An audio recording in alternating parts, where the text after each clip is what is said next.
Welcome back to the deep dive. Today we are tackling something that I think most of us, myself included, just take completely for granted. Oh, absolutely. It sits right in front of our faces, literally, every single day. But we rarely stop to think about the absolute, chaos that would happen without it. I'm talking about the operating system. It is the invisible boss. Exactly, the invisible boss. Or maybe the magician behind the curtain. We just see the nice, clean icons, the windows, the mouse moving smoothly. Or the spinning beach ball, if you're having a bad day. Or the spinning beach ball, right. But underneath all of that, it's just a mess of raw electricity and silicon complexity that is, frankly, kind of terrifying if you look too closely. It really is. And our mission today is, well, to pull back that curtain, we've got a stack of technical texts and architectural breakdowns here, and we're going to try and decode how these systems are actually built. Right. We're not just talking about which one is better for, checking your email. We're going to look at the massive trade-offs engineers have to make. Usually speed versus stability. Speed versus not letting your computer explode, basically. And we'll look under the hood of the big players. Windows, Linux, Mac OS, and of course Android. And we promise this is for the learner. We want to keep this accessible. We aren't just, reading code here. We want to understand why the machine does what it does. Exactly. So let's unpack this. When we say operating system or OS, what are we actually defining? Because looking through the source material, it seems like there isn't just one single definition. Right. It's surprisingly slippery. Yeah. If you look at the literature, you basically find this trinity of definitions, depending on who you are. Okay. First, you have the user view. That's what you and I experience. And from that perspective, Yeah. the OS is designed for one thing, convenience. Sure. It's the interface that makes the computer distinct from a very expensive paperweight. It hides all the messy details so you can just click open. Which I appreciate. I really don't want to have to manually address memory sectors just to write an email. I just want to type. Exactly. That's the convenience. But then there's the application view. So think about a game developer or someone writing spreadsheet software. Okay. They don't want to write code to physically spin the hard drive platter every time the game saves. Or, figure out how to light up specific pixels on 1,000 different monitor brands. Right. That would be a nightmare. So the OS provides services, a set of tools, APIs, that the app uses to get things done. So it's almost like a concierge for the app. Precisely. The app says, I need to draw a circle. Oh. And the OS handles the really complex math and hardware instructions to make the graphics card do it. Okay. And finally, and this is probably the most important one for our deep dive today, the system view, the engineering perspective. Here, the OS is a resource manager. It's the traffic cop. The traffic cop. I like that. And it is a high-stress job. You've got a limited amount of CPU power, limited memory, limited battery, limited network. And then you've got maybe 100 apps all screaming, pick me, I need to run. Right. The OS has to decide who gets to think, who gets to remember, and who has to wait in line. And I imagine that traffic cop role is where all the complexity is. But the texts also mention something else that I found really, poetic. The idea of the abstraction layer. One source called it a beautiful lie. It is a beautiful lie. Yeah. And it's the most important job of the OS, really. The reality of the hardware is it's ugly, it's complex, it's inconsistent, it's prone to errors. So the OS just hides it. It creates a clean, logical, beautiful abstraction right on top of it. Can you give us a specific example of this lie? Sure. Let's talk about storage. On your physical disk, whether it's a spinning platter or a solid-state drive, your data is just scattered blocks of magnetic orientation or electrical charges. Right, raw data. There's no such thing as a document or a folder in the hardware. It's just sectors. But the OS tells you, here is a file. It is inside a folder. It has a name. But that folder doesn't actually exist in a physical sense. No, not at all. It's a logical organization. It's a metaphor the OS created to keep you from going insane. Right. Or think about memory. The OS gives every single program the illusion that it has this huge continuous block of memory all to itself. They call it a uniform address space. And why is that an illusion? Because in reality, the data for that one program might be scattered all over the physical RAM chips in little tiny chunks. Some of it might even be temporarily stored on the hard drive if you're running low on RAM. But the app doesn't know that. The app has no idea. The OS hides all that fragmentation. And that's what gives us portability. It's why you can run the same web browser on a Dell, a Lenovo, or a custom-built machine. The browser doesn't need to know what brand of RAM you installed. The OS abstracts it away. The OS handles it. So the OS is basically gaslighting us, but, for our own good. In the best possible way, yes. Without that abstraction, every programmer would have to be a hardware engineer just to write Hello World. Now, let's go back to that traffic cop analogy, the resource manager. The source material highlights this conflict between fairness and efficiency. I thought this was interesting because it almost sounds like a political philosophy debate. It really is. I mean, imagine you have a super efficient system. You might design it to just process 1,000 batch jobs in a second. Okay. And to do that efficiently, you'd line them all up and run them back to back without ever stopping. That's high throughput. Sounds great. But if you do that and I move my mouse, the computer might not even register that movement for 10 seconds because it's so busy being efficient with its calculations. And I would assume the computer's broken and, probably force restart it. Exactly. That's the difference between throughput and responsiveness. A desktop OS will always sacrifice some of that raw efficiency to be responsive, to make sure the mouse moves the instant you move your hand. But a server might make the opposite choice. A server OS absolutely would. It's a constant balancing act. Okay, so that's the what. It's a manager, it's a magician, it's a traffic cop. Now let's get into the how. Let's talk about the blueprint. One term that kept popping up in all the reading was kernel mode versus user mode. And it sounds a lot like a VIP section in a club versus general admission. That is a perfect analogy. The kernel is the absolute core of the operating system. It's the code that is trusted to do anything. Anything. When the processor's in kernel mode, it has direct, unfiltered access to all hardware. It can write to any memory address, talk to any device, kill any process. It's the absolute dictator of the system. That's high stakes. Extremely high stakes. If a kernel crashes, the whole game's over. That's your blue screen of death. That's your system reboot. There is no safety net for the kernel. Which is why we have user mode. Exactly. That's general admission. Your web browser, your music player, even your calculator, they all run in user mode. They are restricted. And what does restricted mean exactly? Well, they can't access hardware directly. If they want to, say, draw something on the screen or save a file, they have to ask the kernel nicely. Right. And if they try to touch a part of memory they don't own, like if your calculator tries to read your banking app's memory, the hardware itself, the CPU, literally stops it and says, access denied. So if my calculator app has a bug and tries to delete my hard drive, the OS just steps in and says no. Ideally, yes. The OS sees that illegal request, it kills the calculator app, and the rest of your computer just keeps humming along. That isolation is the key to stability. But there has to be a catch. There's always a catch, and the catch is that switching between these modes isn't free. Right, the infamous context switch. Think about it. Every single time an app needs to save a file, it has to ask the kernel. So the CPU has to stop running the app's code, save the entire state of that app, where it was, what it was calculating, what values were in its registers. Then it has to switch its costume to the VIP kernel mode, do the work. And then switch all the way back.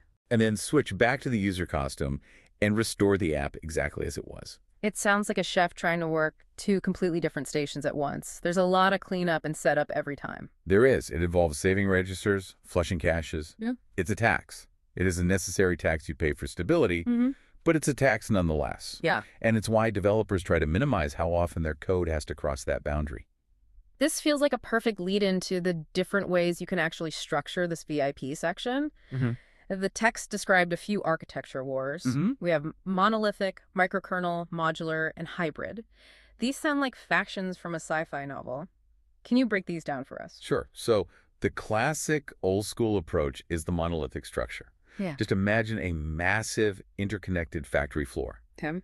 Every single service, the file system, the memory manager, all the device drivers, the network stack, it's all in the kernel, all in that one VIP section. Sounds fast. It's very fast. Yeah. Because everyone is in the same room, so to speak. Communications is just a simple function call. It's almost instantaneous. But there's a huge risk. Right. If the janitor, let's say a buggy printer driver, trips and falls, he takes down the entire factory. Because the printer driver is running with full kernel privileges. Exactly. In a monolithic kernel, a bug in some obscure device driver can overwrite critical kernel memory, which crashes the entire operating system. This was the absolute plague of early computing. Okay, so that sounds bad. What's the alternative? The alternative is the microkernel. And this is a direct reaction to the danger of the monolithic approach. The whole philosophy here is keep the VIP section as small as humanly possible. You strip the kernel down to the absolute bare minimum, just basic communication and memory handling. Everything else, file systems, drivers, network stacks, it all runs outside in user mode. So it's like a system of independent contractors instead of one big factory. That's a great way to put it. And if the printer driver crashes in a microkernel system, the kernel just says, oh, the printer service died. That's a shame. Let me just restart that for you. And the computer doesn't crash. The computer doesn't crash. Yeah. It is incredibly secure and reliable in theory. But there's a but coming. I can feel it. There is always a but. It's slower. A lot slower sometimes. Because all those independent contractors have to send messages to each other through the kernel to get anything done. Ah, so you get way more of that context switching overhead we just talked about. A ton more. You're constantly passing notes back and forth instead of just turning around and doing the work. So we have fast but risky monoliths and secure but chatty microkernels. I'm guessing the real answer today is somewhere in the middle. It is.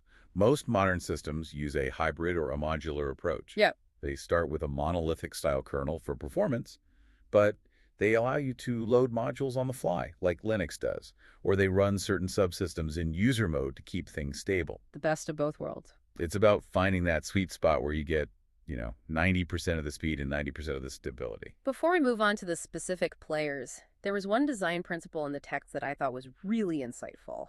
This separation of mechanism versus policy. Oh, this is so crucial for the long-term survival of an OS. It's basically the how versus the what. Okay. Mechanism is the capability to do something. Policy is the decision of what to do with that capability. Can you give us a real-world example? Yeah, think of a thermostat in your house. The mechanism is the switch that can physically turn the furnace on and off. Right. The policy is the rule that says keep the house at 72 degrees. If you separate those two things, you can easily change the policy. Oh, let's keep it at 68 degrees to save money without having to rewire the entire furnace. That makes perfect sense. In an OS, the scheduler has the mechanism to switch between CPU tasks. It knows how to pause one app and start another.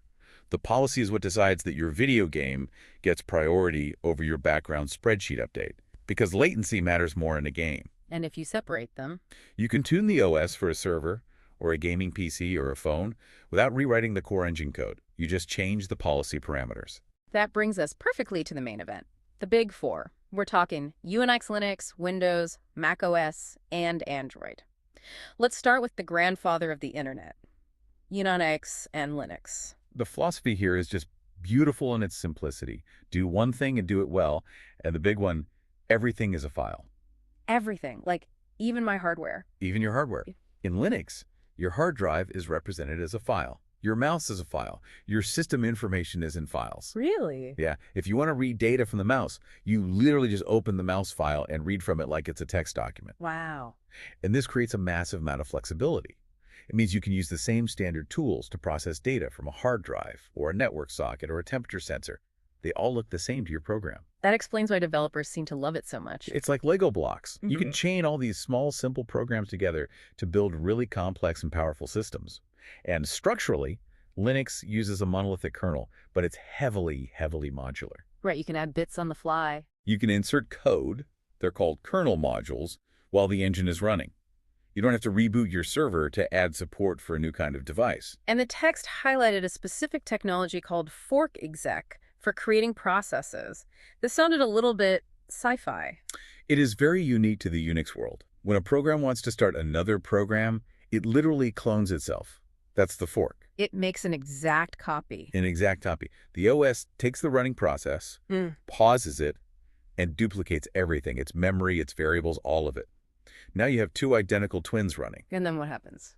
Then one of the twins, the child process, replaces its own brain with a new program. That's the exec. That sounds incredibly inefficient. To copy an entire program just to overwrite it a millisecond later. It sounds like it, but modern hardware and some clever tricks make it very fast.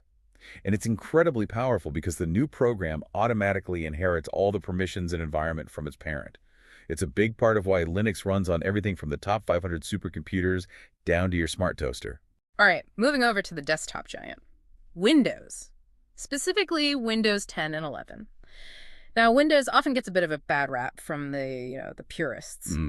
But the source material points out some really impressive engineering here, specifically something called the A HAL. hardware abstraction layer. This was, and still is, Windows' secret weapon. You have to remember, back in the 90s, the PC market was the Wild West. Total chaos. Thousands of different motherboards, chips, video cards, sound cards, all from different vendors, all slightly different. And Windows had to run on all of them. Exactly. Apple only has to run on the hardware that Apple builds. Windows has to run on everything. So what does the HAL do? The HAL is a layer of software at the very, very bottom of the OS that just smooths out all those differences. It presents a standard, consistent interface to the kernel above it. Ah. It allows the exact same Windows kernel to run on an AMD chip, an Intel chip, and now even ARM chips, without having to rewrite the core OS. It absorbs the complexity of the hardware so the rest of the OS doesn't have to care.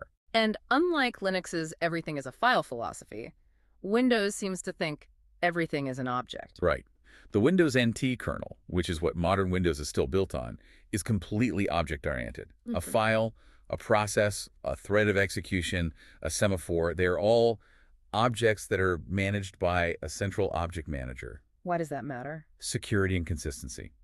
Because everything is an object, every single thing in the system has a security descriptor attached to it that says exactly who is allowed to do what with it. I see. Doesn't matter if it's a file on your disk or a chunk of shared memory between two programs, the security check is exactly the same. It's a very corporate, very structured approach, which helps explain why it's so dominant in enterprise environments. Now let's talk about the cool kid, macOS, and its little brother, iOS. I was really surprised to learn that under the hood, macOS is kind of a Frankenstein's monster. It's a hybrid beast. It really is. Yep. The kernel itself is called XNU, which recursively stands for X is not Unix. That's a bit cheeky. It's very cheeky.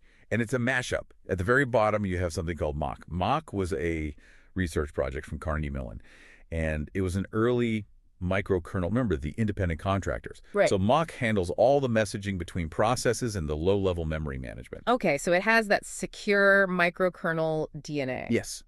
But wrapped around that is a huge chunk of BSD, which is a classic rock-solid Unix system that came out of Berkeley. And what does BSD do? BSD handles the file systems, the networking, and all the standard Unix permissions.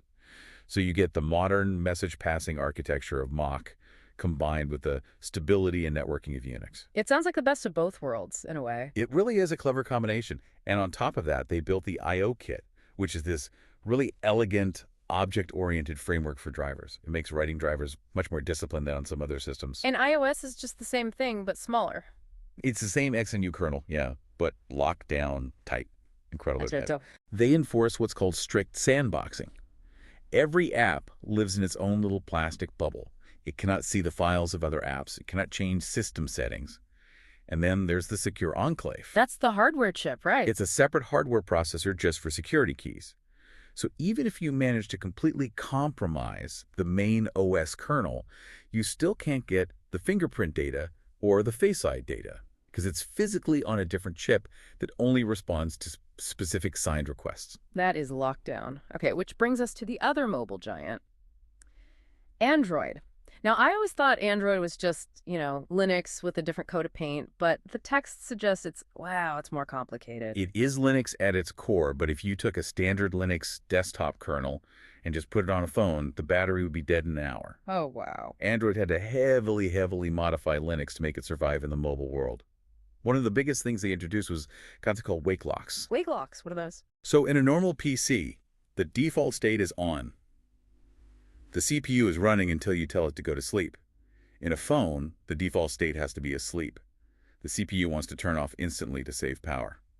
Right. If an app needs to do some work in the background, like playing music or syncing your email, it has to take out a wake lock to force the CPU to stay awake. That sounds like a recipe for battery drain if an app is poorly written and just holds the lock forever. And it often is. That's one of the main causes of battery drain issues on Android. But they have another mechanism that is quite aggressive. It's called the low memory killer. That sounds ominous. It is. A standard Linux system, when it runs out of RAM, it starts swapping memory out to the hard disk.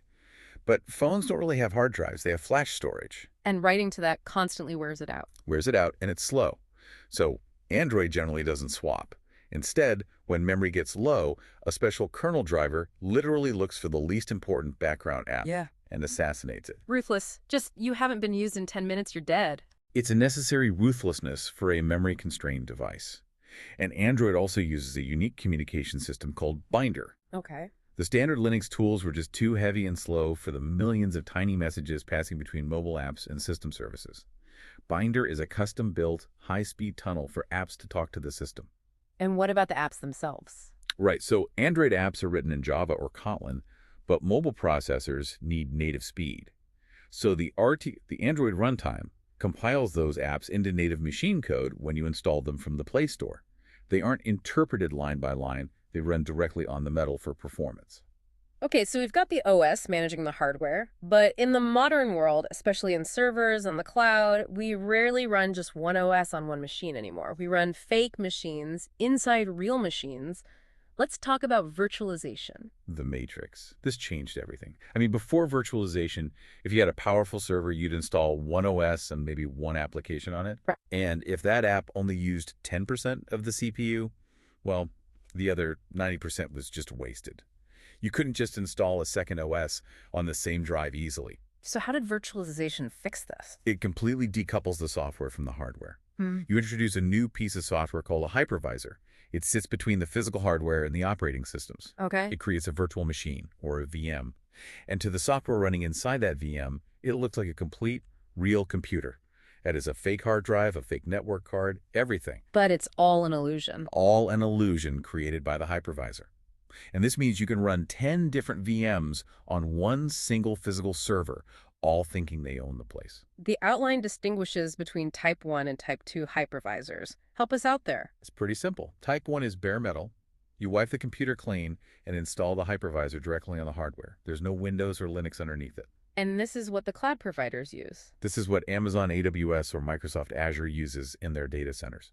It's super efficient because there's no middleman OS. Okay, and Type 2? Type 2 is hosted. That's like when you install VirtualBox or Parallels on your laptop to run Windows inside your Mac. The hypervisor runs as a regular application on top of your existing OS. It's easier, but I'm guessing slower. Right, it's easier to set up, but it's slower because you now have two layers of operating systems fighting for resources. But lately, the big buzz is all about containers. Docker, Kubernetes. I hear these terms constantly. How is a container different from a VM? This is the modern evolution, and it's a really key distinction.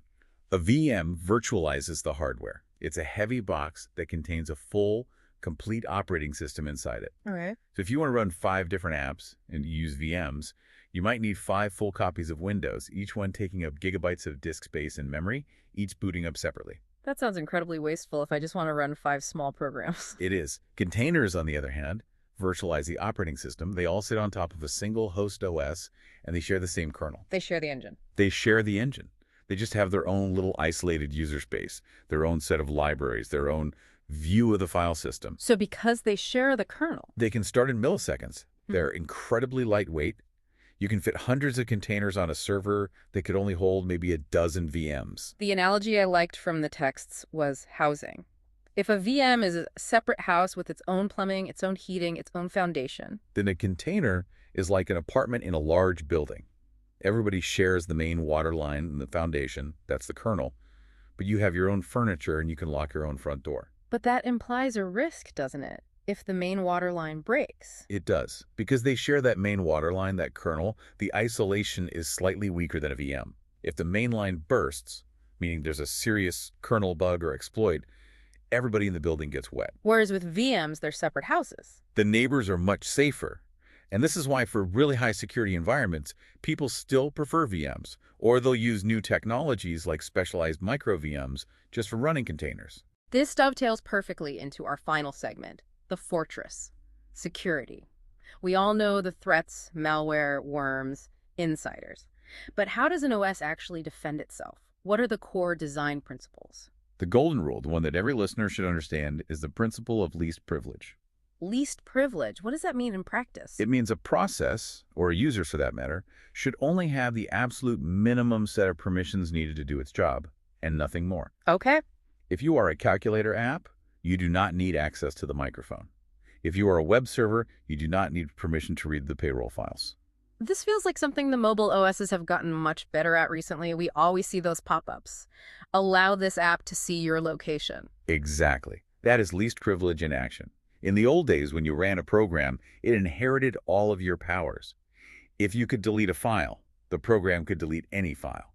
Now, the OS restricts the program to only what it explicitly needs. Another principle mentioned was fail-safe defaults. That's the idea that access should be denied by default. You don't leave the front door open and then try to run over and close it when a bad guy shows up. You lock it. You lock it, and you only open it for the good guys who have a key. If something goes wrong in the system, it should fail into a locked, secure state, not an open, vulnerable state. The text also mentions economy of mechanism. Basically, keep it simple. Yes. Complexity is the absolute enemy of security. The more code you have, the more places there are for bugs to hide. If your security mechanism is so complex that only 3 people in the world actually understand how it works, it's probably insecure. Because no one can audit it effectively. Right. Good security is simple and verifiable. And what about the actual tools? We have authentication and encryption. Authentication is all about answering the question, who are you? It's passwords, it's biometrics, or, as the texts highly recommend, multi-factor authentication. Something you have and something you know. Exactly. And the OS is responsible for handling the secure storage of these credentials, hopefully hashing them so they aren't just sitting in a plain text file. And encryption. That's the secret code. Yeah. Even if someone physically steals your hard drive, if it's properly encrypted, it's just a bunch of meaningless noise to them. And we distinguish between symmetric encryption, which is fast, and uses the same key to lock and unlock, and asymmetric, which uses those public and private key pairs. The OS uses these deeply in the file system, in the network stack, everywhere. And finally, the protection rings. We sort of touched on this with user versus kernel mode. This goes all the way back to the hardware. The CPU itself enforces these rings. Ring 0 is the kernel total power. Ring 3 is the user space limited power. What about rings 1 and 2? They exist, but they aren't really used much in modern systems. But the key is that the hardware physically prevents code running in Ring 3 from executing Ring 0 instructions or touching Ring 0 memory. It's the last line of defense. Even if a hacker tricks the software, the silicon itself says no. So what does this all mean? We've gone from the beautiful lie of abstraction to the traffic cop resource manager. Through the architecture wars of monoliths versus microkernels, we've dissected the big four and moved into the cloud with virtualization. It all paints a picture of a masterful balancing act. The OS is constantly trying to give you a system that is stable yet flexible, secure yet open, and abstract yet powerful. It's frankly amazing that it works at all. It really is. And looking at the evolution, from manually flipping switches on vacuum tubes in the 1950s to batch processing on mainframes to the PC revolution and now to the cloud, it almost feels like we're circling back. That's a provocative thought. How do you... Well, think about it. In the old mainframe days, you had a dumb terminal, just a screen and a keyboard with no real brain connecting to a massive central computer. Right. Today, with things like Chromebooks or even just massive web apps that run in the browser, our local OS is becoming less visible. We are, in a sense, connecting to a massive cloud OS. You're right. For a lot of people, the local operating system is just becoming a bootloader for the browser. We rely on the cloud for our storage, for our processing, for our application logic. So does that make OS design a lost art? I'd argue it makes it matter more than ever. Why is that? Because that cloud isn't some magic vapor. It's millions and millions of Linux servers, running hypervisors, orchestrating containers, with all that complex code we just discussed. The scale has just shifted from your desk to the data center. The problems of scheduling, memory management, and security are now happening at a scale we couldn't have even imagined 30 years ago. So the invisible boss just got a much, much bigger office. Precisely. And the stakes are infinitely higher. So next time you move your mouse and click a link, just take a millisecond to appreciate the millions of lines of C and C plus code, the context switching, the memory paging, and the security checks that just happened instantly to make that one click work. It's the most complex machine humanity has ever built, and we carry it around in our pockets. Thanks for diving in with us. We'll see you on the next one.